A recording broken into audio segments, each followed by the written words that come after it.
आज हम स्टार्ट करते हैं Kepler's law. Kepler's law, planetary motion has been observe by astronomers since ancient time before Galileo.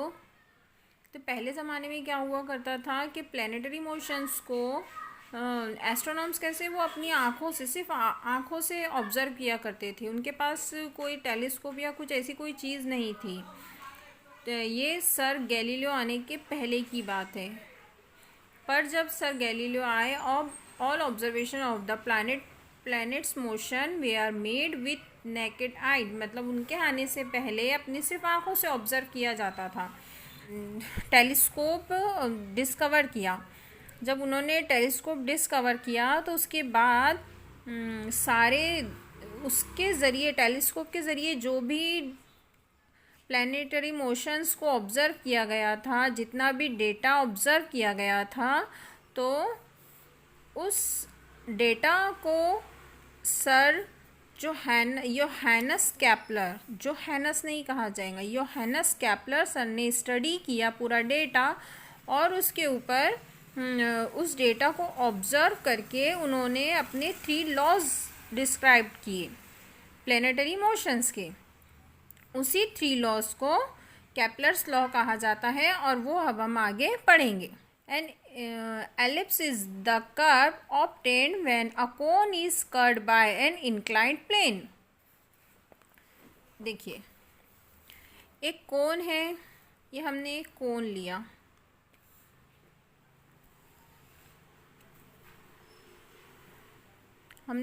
लिया, अब इसको हम एक इंक्लाइंड प्लेन से कट करते हैं या फिर एक रेक्टेंगल शेप से कट करते हैं। अगर इस शेप में हम कट करते कहीं से भी, यहाँ से कहीं से भी, तो इसके बीच में एक कर्व हमें ऑब्टेंड होता है। ये कर्व हमें ऑब्टेंड होता है, इस हमें स्टडी करना है। ये कर्व हमें ऑब्टेंड हुआ।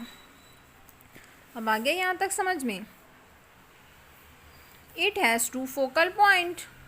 अब देखिए, सर्कल अगर हो तो एक सर्कल अगर हो तो उसमें 1 सेंटर पॉइंट होता है, पर अगर कर्व हो तो उसमें 2 फोकल पॉइंट होते हैं, जिसे हम F1 F2 डिनोट करते हैं।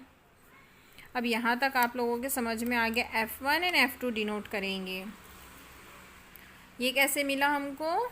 एक कोन को अगर हम एक रेक्टेंगल शेप में कट करते हैं, उसके बीच में जो हमें कर्व ऑब्टेंड होता है, उस कर्व के 2 फोकल पॉइंट्स होते हैं। 1 है, देखो एक पॉइंट है, उसको फोकल पॉइंट कहेंगे, और दोनों पॉइंट्स को मिलाकर जब कहा जाएगा, दोनों पॉइंट्स को मिलाकर, तो उसे कहा जाएगा फोकाई।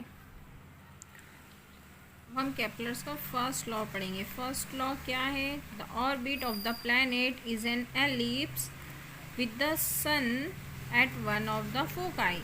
यानी कि जो 2 फोकल पॉइंट्स थे, तो उसमें से एक को हम वन फोकल पॉइंट को हम सन डिनोट करते हैं। सन, इस पे 1 पॉइंट पे हम सन को रखते हैं, इसको सन डिनोट करते हैं। ये है केपलर्स का फर्स्ट लॉ। सिर्फ इतना ही है। The Kepler's second law, the line joining the planet and the sun sweeps equal area in equal interval of time.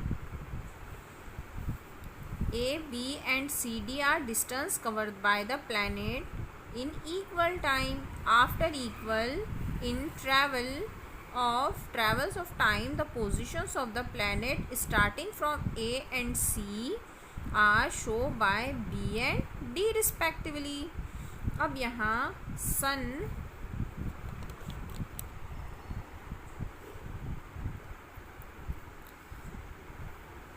First अर्थ ने यहाँ से मूव करना स्टार्ट किया और वो स्वीप होके पॉइंट बी तक पहुँचा। ए से स्टार्ट किया, स्वीप होके पॉइंट बी तक पहुँचा। अब ये इतना जो टाइम डिस्टेंस, ये टाइम जितना लगा उसे, और जितना टाइम लगा और जितना ये डिस्टेंस तय किया इसने, उतना ही पॉइंट सी से पॉइंट अर्थ को पॉइंट सी से पॉइंट डी तक आने के लिए स्विप होके उतना ही टाइम लगा जितना कि ए से बी तक जाने के लिए लगा, उतना ही टाइम सी से डी तक जाने के लिए लगा। और टाइम के साथ साथ डिस्टेंस भी सेम है। A S and C S sweep equal area in equal interval of the time. A और एस सेम होगा सी और एस के। इसी तरह से एस बी सेम होगा एस डी के इक्वल होगा, यानी ये जो सेम इतना area A S B equal होगा सी एस डी के। तो सेकेंड लॉ क्या है? सेकेंड लॉ ये है कि area A S B and C S D equal are equal.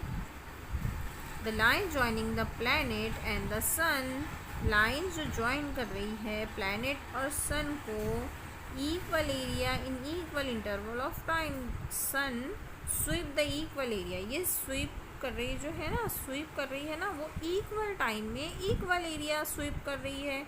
ये जो लाइन है यहाँ से यहाँ तक जाने के लिए सेम टाइम, इसको भी इतना ही लगा और इसको भी सेम टाइम लगा, एंड इक्वल एरिया और इक्वल टाइम लगा। इसलिए इतना एरिया और इतना एरिया ये सेम है। A S B equal to the C S D. ये हो गया Kepler second law. I hope आप लोगों को अच्छी तरह से समझ में आ रहा होगा। मैं बिल्कुल अपनी इजी लैंग्वेज में आपको समझाने की कोशिश कर रही हूँ। फर्स्ट लॉ देखो, फर्स्ट लॉ में क्या बताया गया कि एन एलिप्स, एक एलिप्स है ना, उसमें एक पॉइंट को एस सन डिनोट कर दिए, है ना। ये फर्स्ट लॉ हो गया। सेकंड लॉ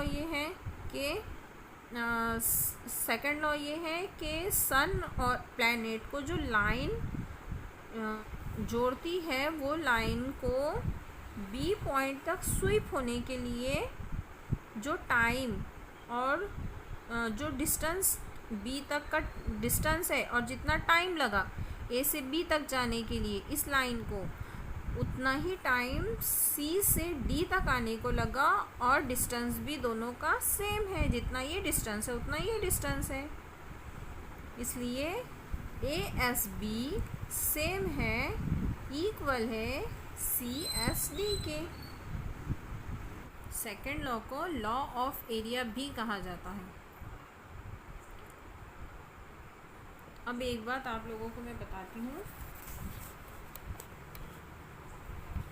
कि जब ये ऑर्बिट में, यहाँ सन है, ये सन है और ये प्लैनेट है, ये अर्थ है।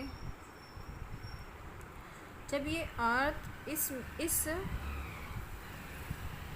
अपने ऑर्बिट में घूम रहा है, जब ये घूम रहा है, तो जब ये सन से करीब है तो इसकी स्पीड जो है वो ज़्यादा होगी। ये ज़्यादा स्पीड से घूमेगा यहाँ सन के जब तक करीब है। फिर जैसे ये सन से दूर होते आएगा तो फिर ये धीरे धीरे धीरे मूव करेगा, इसकी स्पीड कम हो जाएंगी। फिर जैसे ये सन से करीब होता आएगा फिर इसकी स्पीड बढ़ जाएंगी। यानी कि इस ऑर्बिट में प्लैनेट की स्पीड जो है वो सेम नहीं रहती, कांस्टेंट नहीं रहती, स्पीड चेंज होती रहती है। द स्पीड ऑफ अर्थ और planet in the orbit does not remain constant नहीं रहती। जब वो सन से करीब होगा तब उसकी स्पीड बढ़ जाएंगी, और जब वो सन से दूर होगा तब उसकी स्पीड थोड़ी स्लो हो जाएंगी। थर्ड लॉ पढ़ते हैं।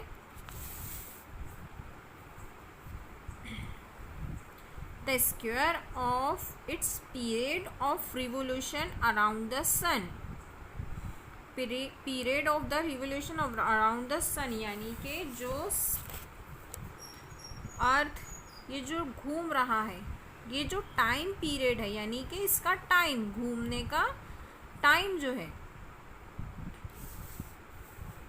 स्क्वायर ऑफ इस period of revolution around the sun, sun के आसपास इसके घूमने का जो टाइम है उसका स्क्वायर, जो पीरियड है उसको हम टी से डिनोट करेंगे, टी से, तो टी का square is directly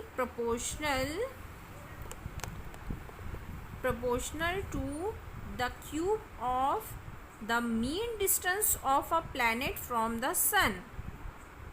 directly proportional to, directly proportional है किससे? Cube of the mean distance of the planet, cube किसका? Mean distance of planet from the sun. जो डिस्टेंस है, डिस्टेंस को हम कैसे डिनोट करेंगे? जो ये डिस्टेंस है इसके क्यूब से, डिस्टेंस को हम आर से डिनोट कर देते हैं, आर का क्यूब हो गया। फिर अब ये if R is average distance of the planet from the sun and T is the period of the revolution. अब हमें इसे कांस्टेंट, इसको हटाने के लिए एक कांस्टेंट का यूज़ करना पड़ेगा। T square is equal to K, constant लिया हमने यहाँ पे, के कांस्टेंट आर क्यूब। अब हम इसे रीअरेंज कर देते हैं, T square upon R cube is equal to K is constant. ये हो गया केपलर्स का थर्ड लॉ। आई होप आप लोगों को यहाँ तक बिल्कुल अच्छी तरह से समझ में आया होगा, और अगर आपको ये अच्छी तरह से समझ में आया हो, मेरी मेहनत अगर कुछ काम की है, तो प्लीज़ लाइक और सब्सक्राइब ज़रूर करना और अपने दोस्तों से शेयर ज़रूर करना। Okay, thank you.